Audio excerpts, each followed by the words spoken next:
I've had this gorgeous green viscose in my stash for a while now, and I feel like it needs to be turned into a skirt. So I'm going to self-draft it, and I thought I'd take you along with me.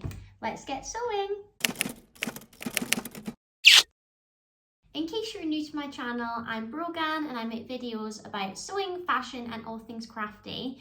Today I am going to be self-drafting a skirt. I've actually done a self-drafted skirt before on my channel, but this one's going to be a little bit different. So I thought I would do a little mini tutorial because I know that you guys love being able to make your own at home. So I will give you a close-up look at the fabric. It is a green viscose that I got from Rainbow Fabrics a while ago. And it's just got like pink and red and orange flowers on. I really like it, but I haven't been able to decide what to make with it. But I feel like I need a few more casual skirts in my wardrobe, and obviously I'm a sucker for a midi length, so that is the plan. One of the main things that I love about making skirts like this is it's basically all rectangles, so you don't need a pattern, you can just cut it out from your own measurements. So I'll show you how you can work that out and then we'll get to sewing. I'm hoping it won't take that long. Hopefully it's a morning project, so we'll see how we get on. So without further ado, we're going to jump right into it. Before we do anything else, I'm just giving the fabric a quick press. I did pre-wash it when I first got it, but it's been sat kind of like crinkled up in my stash for a while. So I often get questions about pre-washing and what it is, why you do it. So pre-washing is essentially just washing the fabric exactly how you would normally at home. So for me, I tend to use like a 30-degree wash because that's how I'll be washing the garments when they're made up. And it just means that if the fabric's going to shrink at all, it does it before it's sewn up into something. Now, I used to be really bad at pre-washing because sometimes you just get a fabric and you want to sew it up straight away. I still do that. But I have had a couple of instances where I've then washed a garment and it has shrunk, so it doesn't happen a lot, but it does happen. So that's why I do it. I also know that I'm definitely going to have fabric left over from this project. I'm pretty sure I have 3 meters of the viscose and the skirt shouldn't take too much at all. So I just had a brainwave that I might have to make a matching Tilly and the Buttons Mabel top. Because you know, with some white jeans or white linen trousers, that would look so cute. So bear with, that might be a part 2 of the video. Here is a look at the fabric close up. I've just folded it in half and laid it out as flat on my table as possible. It is hard to get like all the wrinkles out, but you can just sort of flatten it out like this. Some patterns say that you should put your fabric right sides together. I'm kind of the opposite because I like to be able to see the placement of things when I'm cutting out, but that is personal preference. I'll bend down so you can see me. So I've just started by using my ruler and rotary cutter to straighten off the top edge. Now I kind of do this by eye, but I actually have cutting mats that have like a grid on them. This is why it's so useful to have that, because you can kind of see if the top of your fabric is level and if you need to level it off. So I've just gone ahead and done that. Now we're going to cut out 2 rectangles for the top skirt, 2 for the bottom skirt, and then I'm going to do some faux drawstrings as well. So I'm going to do 2 rectangles for that. I'll cut them out, lay them out, and then I'll show you what measurements I'm using for those.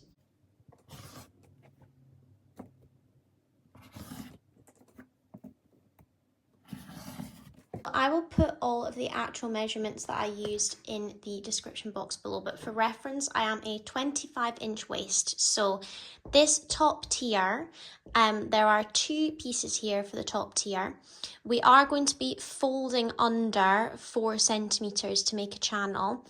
So each of these pieces is the same length as my waist. So I have 2 25-inch long pieces here. Then we have a 25 centimeter long piece. So 25 inches along the top, I think it's about like 59 centimeters. And then 25 centimeters down. I want this first tier to fall at like just on my hip, so that is quite short, but you could definitely lengthen it if you prefer. Then I have 2 bottom tier pieces. These I've cut on the fold, so that's why I've got 2 here. These are much longer, so I've gone for about 60 centimetres in length to give me some room to work with, and they're about 140 centimetres wide, so it really depends how much gathering you want, but you can kind of see that these are just over double the width of one of these. The last thing I cut out is 2 little ties that we're going to make into a drawstring. These are 4 centimetres wide because we're going to fold them in half and sew them up with a really narrow seam. I did 60 centimetres long. You could definitely do them longer, but I managed to get this out of a scrap piece that I cut off the end of here. So just for like fabric saving purposes, I just did them slightly shorter. As I mentioned, I'll have all of my measurements in the description box below, and then you can just sort of add on what you need to go up or down in size. One of the things I absolutely love about a project like this is you can do a lot of it just straight on your overlocker because they're just straight seams. Generally, I like to sew on my machine first and then overlock, but for this, we're gonna go straight in there, so let's do it. I am taking my top tier of my skirts. I'm going to switch it so that it is right sides together so we can now see the wrong side of the fabric. And we are going to sew up both of these short edges as a seam. I'm going to be using a 1.5 centimetre seam allowance.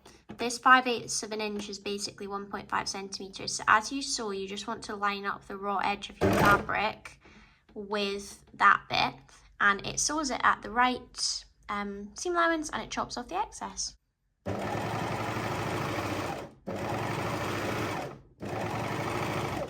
And whilst I'm at my overlocker, I'm taking the long edge of one end of my skirt. You want to find whatever the top edge of the skirt is going to be, and we're going to just overlock all the way around.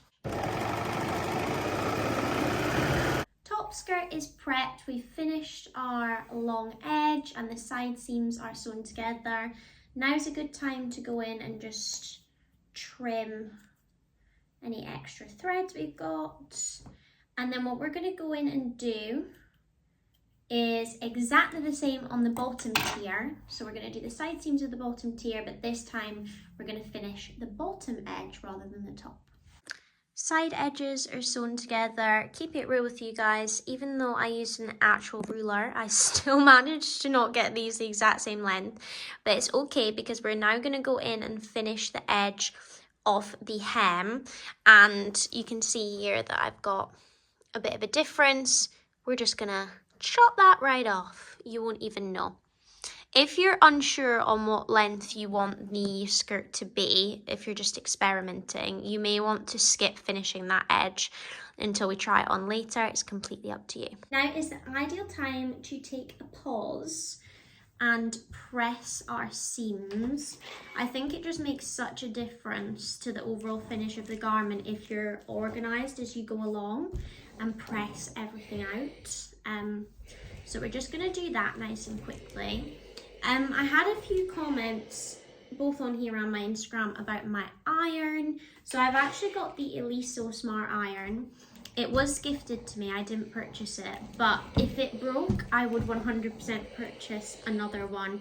The iron itself is amazing, and then you'll have probably seen that it has this auto lift technology where if you put it down, it does that. It's amazing, but warning, you'll never be able to use another iron again. When we were away on holiday in Tenerife, I actually burnt the ironing board because you naturally just leave an iron flat.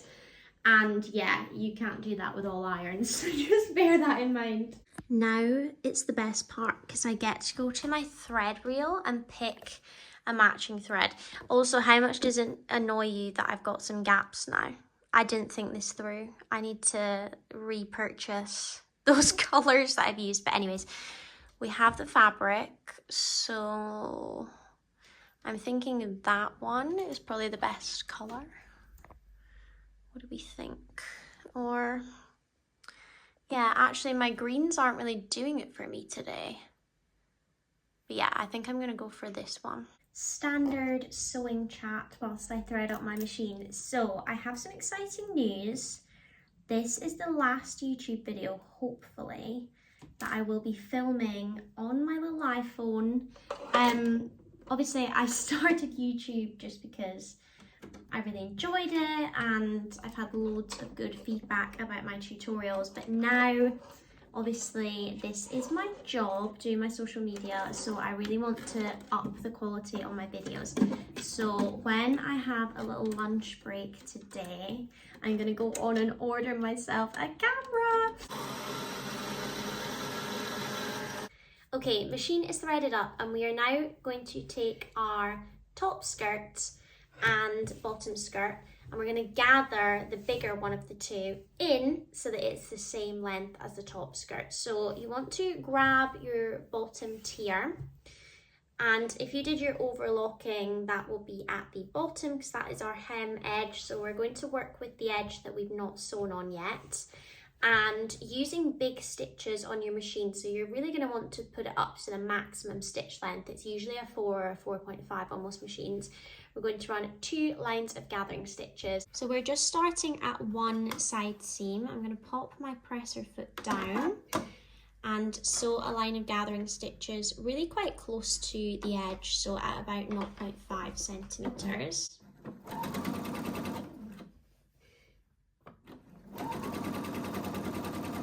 I forgot to mention that when you get to the end of the gathering stitch, so we're only stitching from one seam to the other, make sure you leave a nice long tail of thread rather than cutting it. So I'm going to do exactly the same thing now from this side seam back again.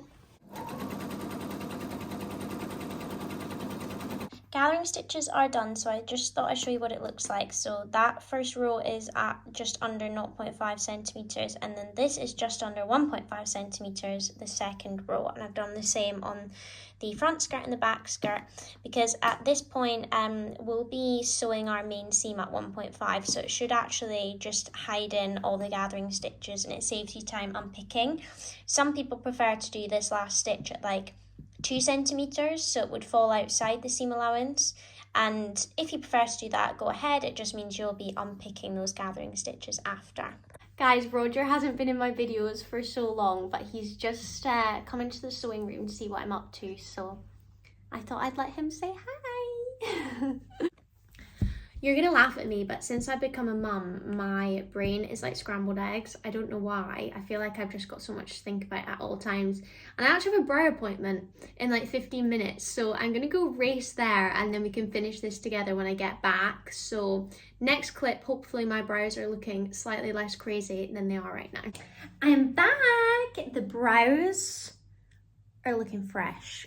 They always look a bit severe when I've just had them done, but I get HD brows in case you're wondering. But that is aside from the sewing. I have my top and bottom skirt here, and the first thing I like to do is identify the center point. So to do that, all you want to do is fold your skirt in half and match those side seams, and then if you lay it down you can naturally see the center point. So I'm going to put a pin just roughly in either end. It really doesn't need to be exact. So a pin in there. And then if I put the top skirt to the side, I'm going to do exactly the same with the edge that we gathered. Yes, I still have not done anything with my giant bag of scraps. I feel like that is every sewer's situation. Am I wrong? Now I have my top skirt and we are working with the unfinished edge. I'm going to match the side seams and my center front pins with the bottom skirt and pin them in place.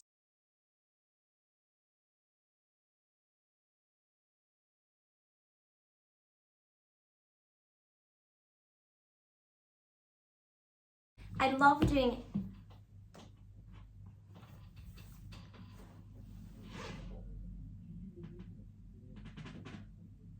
love doing it this way because it means that you can see exactly how much fabric you have to gather in when you lay your skirt flat.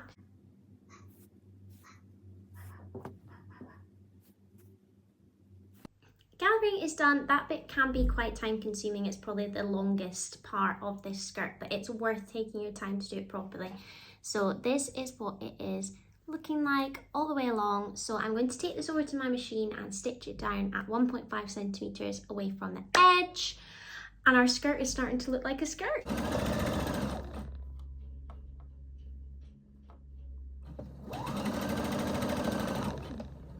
Sewing fail. This is why you need to make sure that the underside layer is flat, because I've literally just been sewing this right through the middle of my top skirt.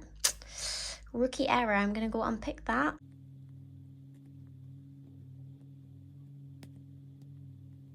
Bottom tier is sewn on. I like to just go round and have a general check over from the flat side of that seam, just to make sure everything's lying flat and we've not had any other sewing disasters, because sometimes I don't even realise until right at the end.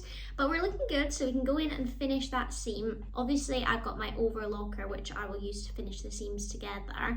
If you don't have an overlocker, you could use a zigzag stitch on your regular machine. It's looking like a skirt, if not a little wide. I'm going to go ahead and press this seam. I like to press the seam allowance up towards the top of the skirt. And you just want to be careful that you don't really crush your gathering. We're just aiming to press the seam allowance up and not press the gathering down.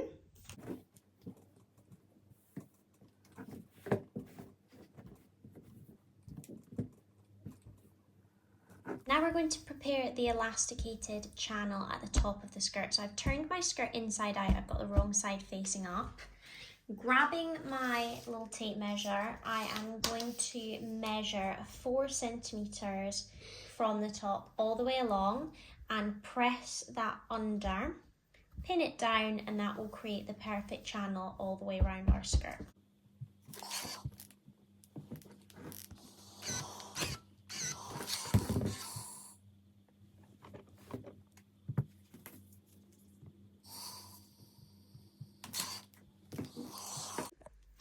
And now we're going to stitch right down the centre of our overlocking all the way around to create our channel.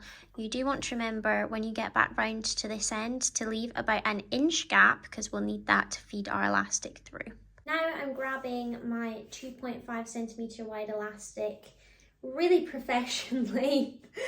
I'm going to take my waist measurement by just popping it around my waist. You're going to want to be able to cross over your elastic by about 1.5 centimetres, so that's it. I like to have a bit of tension in the elastic, so stretch it slightly as you try it on, because obviously you want the skirt to not feel like it's falling down. So I think that's a pretty good fit, so I'm going to chop that there. Voila! It's time to grab our safety pin, pop it through one end,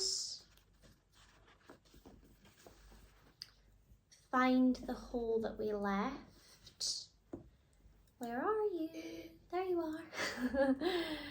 And start feeding it through the channel.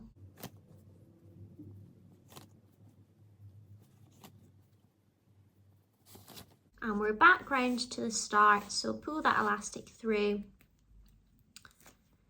and then we're going to sew these two ends together at 1.5 centimetres.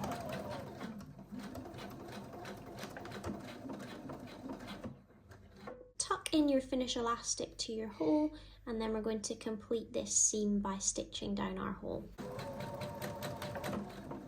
My favourite way to make sure that all the elastic is evenly distributed is just to grab it at the side seams, pull out the skirt as far as it will go, and it naturally sort of pings in to where the gathers want to be. Now, I'm going to place a pin in each of the side seams to keep the elastic in place.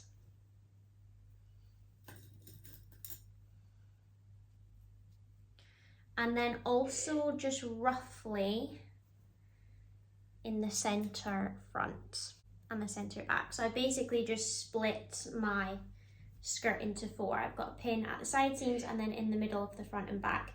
What I'm going to do now is actually stitch through the elastic while stretching it, because I hate when you take clothes on and off and the elastic can sometimes move around. I've got my skirt fabric in my machine. As we saw, I'm going to be pulling the elastic so that both the elastic and the skirt fabric lays flat. I'm going to sew my first row of stitching about 1 centimetre away from the edge of this stitch line here, and then we'll also do 1 centimetre from the outside edge to create a really nice effect.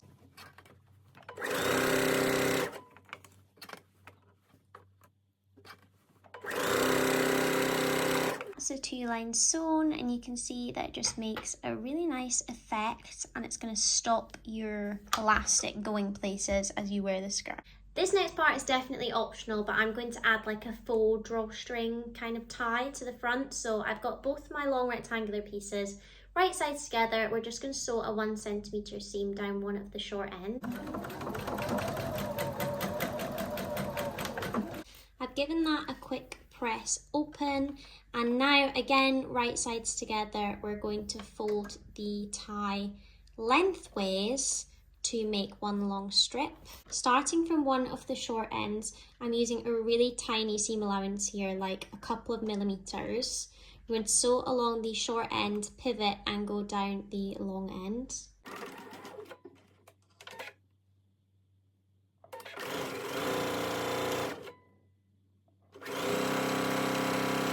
Once you get fairly close to that central seam, we're going to stop sewing because we want to leave a little opening to turn this out right in the middle. So I'm just going to tie off there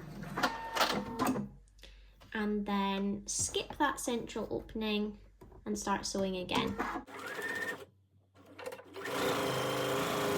Look at both ends of my tie, they've both been finished off, and we've left our little gap in the middle here.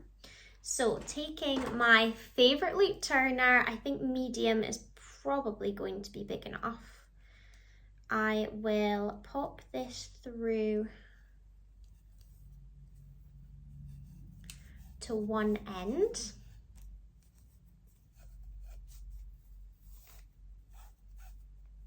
And use my stick to turn it out. Now I'm going to give this a really good press, and we'll finish by closing up that hole. I've pressed the whole channel, and you can see that where we have left that opening, I've pressed under the seam allowances, so we can just do a really tiny top stitch to finish that off. This is what it's looking like now that that's been closed up. I have my skirt here.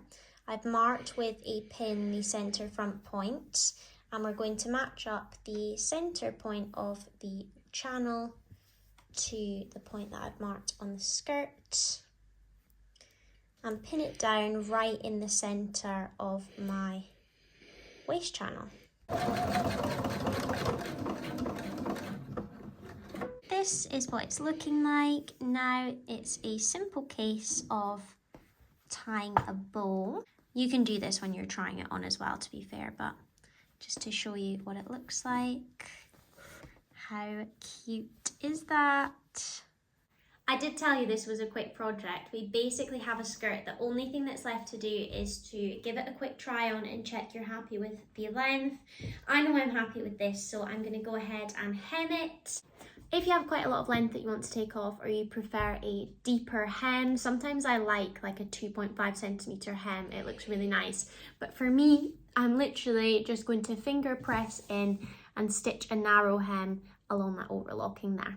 Time for a final press. Oh my gosh, I am so happy with how this is looking.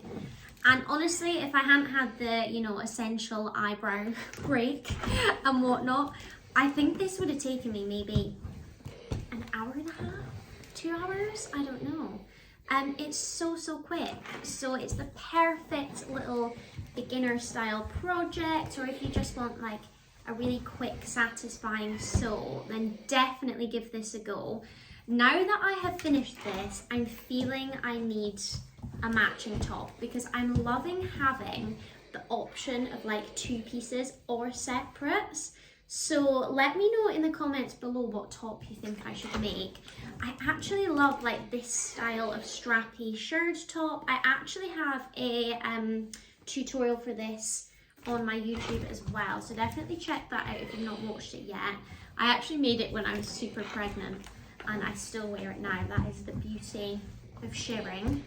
But then I'm thinking maybe I should go for a Mabel, a Tilly and the Buttons Mabel, like I mentioned before. You'll need to let me know. We are all done. Thank you so much for joining me for a little sewing session this morning. I really hope you love the skirt. I'm going to insert some actual clips of me wearing it now so that you can see, and definitely let me know if you have any questions or comments down below, and I will see you next time. Bye.